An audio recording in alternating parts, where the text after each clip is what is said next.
दोस्तों, एक व्यक्ति की शादी को हुए करीब 3 साल बीत चुके थे।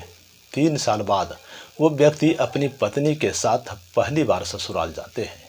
जब वो व्यक्ति अपनी पत्नी के साथ पहली बार ससुराल जाते हैं तो उसकी सास ने अपनी बेटी और दामाद को देखकर बहुत खुश हो जाती है और फिर उसकी सास ने अपनी बेटी और दामाद की खूब खातिरदारी करती है।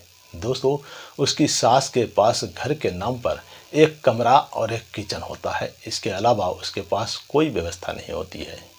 दोस्तों, रात के समय में उसकी सास ने अपनी बेटी और दामाद के लिए अच्छे अच्छे पकवान बनाती है और फिर उसकी सास ने अपनी बेटी और दामाद को जमकर खिलाती है और खुद भी जमकर खाती है। खाना खाने के बाद उसकी सास ने अपनी बेटी और दामाद को कमरे में सोने के लिए दे देती है और खुद एक चारपाई लेकर आंगन में सोने के लिए चली जाती है। दोस्तों, करीब आधी रात के समय में उस व्यक्ति को प्यास लग जाती है। तभी उस व्यक्ति ने अपनी पत्नी को जगाते हुए कहते हैं कि मुझे बहुत जोरों की प्यास लगी है, तुम मुझे एक गिलास पानी लाकर दे दो। दोस्तों, उसकी पत्नी ने अपने पति से कहती है कि मैं काफ़ी थक चुकी हूँ, इसलिए मेरा मन उठने का नहीं कर रहा है, आप खुद ही जाकर किचन से एक गिलास पानी लेकर पी लो। दोस्तों, अब उस व्यक्ति को बहुत जोरों की प्यास लगी होती है, इसलिए वो व्यक्ति किचन में पानी लेने के लिए चले जाते हैं। जब वो व्यक्ति किचन में पहुंचते हैं तो किचन में हल्की लाइट जल रही होती है। उस व्यक्ति ने किचन का दरवाज़ा खोलते हैं और किचन के अंदर प्रवेश कर जाते हैं। किचन में से एक गिलास पानी लेकर उस व्यक्ति ने पी लेते हैं और फिर किचन से वापस बाहर आने लगते हैं। तभी उसकी नज़र आंगन में पड़ती है जहां उसकी सास एक चारपाई पर सो रही थी और वो कुछ अजीब सी हरकतें कर रही थी। दोस्तों, अब उस व्यक्ति ने जब अपनी सास को उस तरह की हरकत करते हुए देखते हैं तो उसके पैरों तले से ज़मीन खिसक जाती है। वो व्यक्ति सोचने लगते हैं कि आखिरकार मेरी सास की इतनी उम्र हो चुकी है, फिर भी ये इस तरह की हरकत क्यों कर रही है।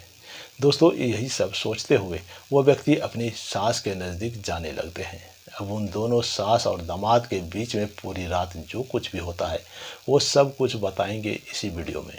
बस आप हमारे साथ वीडियो के अंत तक बने रहिए। दोस्तों, आज की कहानी बड़ी ही रोचक और ज्ञानवर्धक होने वाली है।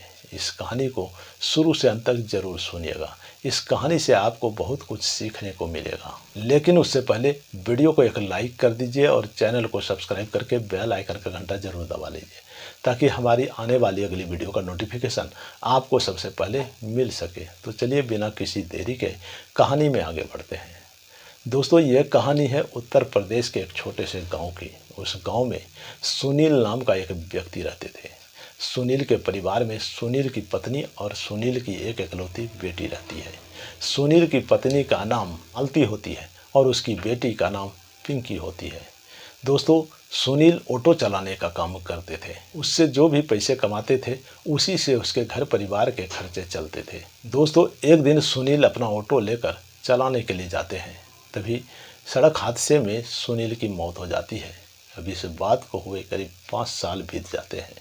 सुनील की मौत के बाद सुनील की पत्नी मालती और उसकी बेटी पिंकी अपने घर में अकेली रह जाती है। मालती सुनील की मौत के बाद जैसे तैसे अपनी बेटी को पालने लगती है। वो अपने घर के खर्चे को चलाने लगती है। दोस्तों, 5 साल बाद मालती की बेटी पिंकी शादी के लायक हो जाती है। तब मालती ने अपनी बेटी पिंकी की शादी एक लड़के से कर देती है। उस लड़के का नाम प्रवीण होता है। प्रवीण जो घर में रहकर खेती बाड़ी का काम करते थे। दोस्तों, शादी के बाद प्रवीण अपनी पत्नी पिंकी को लेकर वो अपने घर चले जाते हैं और वो अपने खेती बाड़ी का काम संभालने लगते हैं। अब मालती को जब भी अपनी बेटी और दामाद को देखने का दिल करता था तब मालती ने अपने दामाद को फ़ोन करती थी और मालती ने अपनी दामाद से कहती थी कि दामाद जी, आप मेरी बेटी को लेकर यहाँ आ जाइए, मेरा आप दोनों से मिलने का बहुत मन कर रहा है। लेकिन दोस्तों, प्रवीण ने अपनी सास से हमेशा यही कहते थे कि ठीक है सासू जी, मैं आपकी बेटी को लेकर अगले हफ्ते आपके घर पर पहुंच जाऊंगा। लेकिन दोस्तों, कामों में उलझे होने के कारण प्रवीण अपनी पत्नी को लेकर अपने ससुराल नहीं आ पाते थे। इस तरह से दोस्तों करीब 3 साल का समय बीत जाता है। 3 साल बाद प्रवीण का अचानक से मन बन जाता है कि इस बार मैं अपनी पत्नी को उसके माँ से मिलाने के लिए ज़रूर लेकर जाऊंगा। दोस्तों, तभी एक दिन उसकी सास ने अपने दामाद को फ़ोन करके कहती है कि दामाद जी, आपको और अपनी बेटी को देखे हुए करीब 3 साल का समय बीत चुका है। अब आप समय निकाल कर एक दिन आप मेरी बेटी को लेकर हमसे मिलने के लिए आ जाइए। दोस्तों, तभी परवीन ने अपनी सास से कहते हैं कि ठीक है सासू माँ, मैं कल ही आपकी बेटी को लेकर आपके यहाँ आ रहा हूँ। दोस्तों, अगले ही दिन परवीन अपनी पत्नी को लेकर अपने ससुराल पहुँच जाते हैं। दोस्तों, जैसे ही उसकी सास ने अपनी बेटी और दामाद को देखती है तो वो बहुत खुश हो जाती है और फिर उसकी सास ने अपनी बेटी और दामाद की खूब खातिरदारी करती है। उसकी सास के पास में घर के नाम पर एक कमरा और एक किचन होता है। इसके अलावा उसके पास कोई व्यवस्था नहीं होता है। दोस्तों, रात के समय में उसकी सास मालती ने अपनी बेटी और दामाद के लिए अच्छे अच्छे पकवान बनाती है और जमकर अपनी बेटी और दामाद को खिलाती है और खुद भी खाती है। दोस्तों, खाना खा लेने के बाद मालती अपनी बेटी और दामाद को कमरे में सोने के लिए दे देती है और वो एक चारपाई लेकर खुद आंगन में सोने के लिए चली जाती है। दोस्तों, करीब आधी रात के समय में परवीन को जोरों की प्यास लगती है। तब परवीन ने अपनी पत्नी पिंकी को जगाते हुए कहती है कि मुझे जोरों की प्यास लगी है, तुम मेरे लिए एक गिलास पानी ले आओ।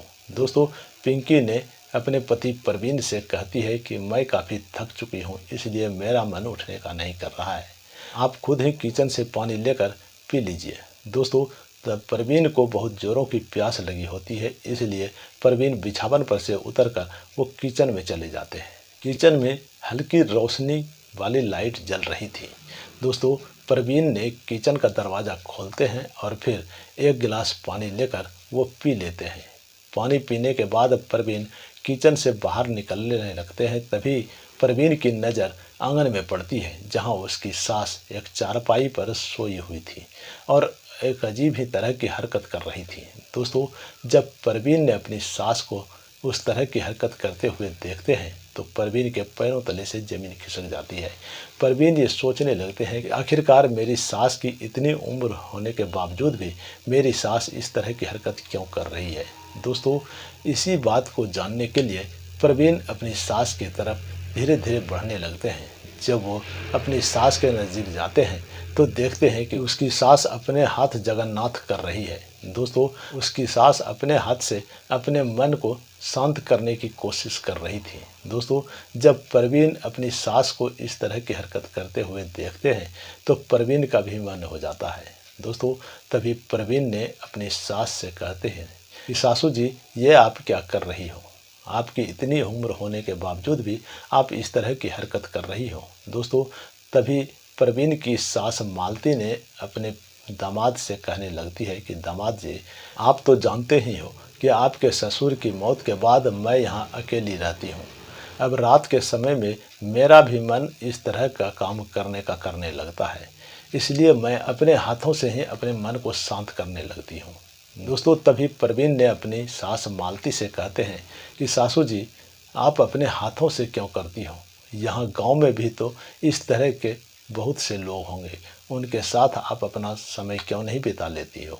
दोस्तों, तभी मालती ने अपने दामाद से कहती है कि दामाद जी, अगर मैं इस तरह का काम अपने गांव में के लोगों के साथ करने लगूंगी तो मेरी बहुत बदनामी होगी और आप लोगों की भी इज्जत खराब होगी, इसलिए मैं अपने ही हाथों से इस तरह का काम करके अपने मन को शांत कर लेती हूँ। तभी परवीन की सास मालती ने अपनी दामाद से कहती है कि दामाद जी, मैं आपसे एक बात कहूँ, अगर आपको बुरा ना लगे तो। दोस्तों, तभी परवीन ने अपनी सास मालती से कहते हैं कि हाँ सासू जी, कहिए क्या बात है। दोस्तों, तभी मालती ने अपनी दामाद से कहती है कि दामाद जी, अब आप हमारे यहाँ आए हो और आप मुझे इस तरह की हरकत करते हुए देख लिए हो, तो क्यों ना आप हमारे साथ में इस तरह का काम करके मेरे मन को शांत कर दो।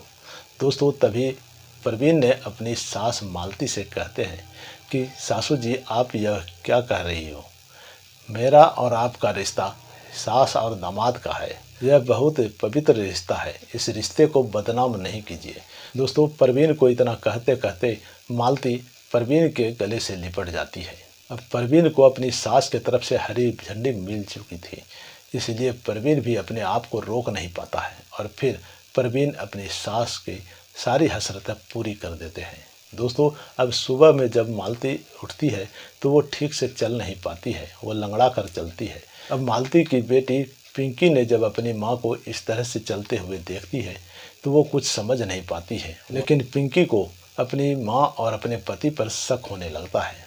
तब पिंकी इस बात की जानकारी करने के लिए वो अपनी माँ और अपने पति की फिराक में रहने लगती है। दोस्तों, अगली रात को भी परवीन अपनी पत्नी को सोए हुए छोड़ देते हैं और वो अपनी सास मालती के पास में आ जाते हैं और फिर परवीन ने अपनी सास मालती की सारी हसरतें पूरी करने लगते हैं। तभी पिंकी ने अपनी माँ और अपने पति परवीन को आंगन में एक ही चारपाई पर लेटे हुए देख लेती है। दोस्तों, तब पिंकी ये सोचने लगती है कि इस समय अगर कुछ मैं बोलूँगी तो इसमें मेरी ही बदनामी होगी, मेरी माँ की बदनामी होगी। दोस्तों, सुबह होते ही पिंकी ने अपने पति परवीन से कहती है कि अब हमें अपनी माँ के पास रहते हुए 3 दिन बीत चुके हैं, अब हमें अपने घर चलना चाहिए, क्योंकि अपने घर में भी बहुत सा काम पड़ा है। अपने घर में खेती बाड़ी को देखने वाला कोई नहीं है। दोस्तों, परवीन भी अपनी पत्नी पिंकी की बातों को समझ जाते हैं। परवीन भी अपनी पत्नी पिंकी से कुछ नहीं कहते हैं, वो चुपचाप अपनी पत्नी पिंकी की बातों को मान लेते हैं और फिर परवीन 3 दिन बाद वो अपनी पत्नी पिंकी को लेकर अपने घर आ जाते हैं। उधर परवीन की सास मालती अपने घर में अकेली रहने लगती है। तो दोस्तों, ये थी आज की पूरी कहानी जो मैंने आपको पूरी सुना दी। इस कहानी से आपको क्या सीख मिली, अपनी अपनी राय कमेंट बॉक्स में ज़रूर दें। इस कहानी को सुनाने का मेरा मकसद किसी की भावना या किसी के दिल को आहत करना नहीं है, बल्कि आपका मनोरंजन करना है। चलिए मिलते हैं किसी और कहानी के साथ। तब तक आप अपना और अपने परिवार वालों का ख्याल रखें। जय हिंद, जय भारत।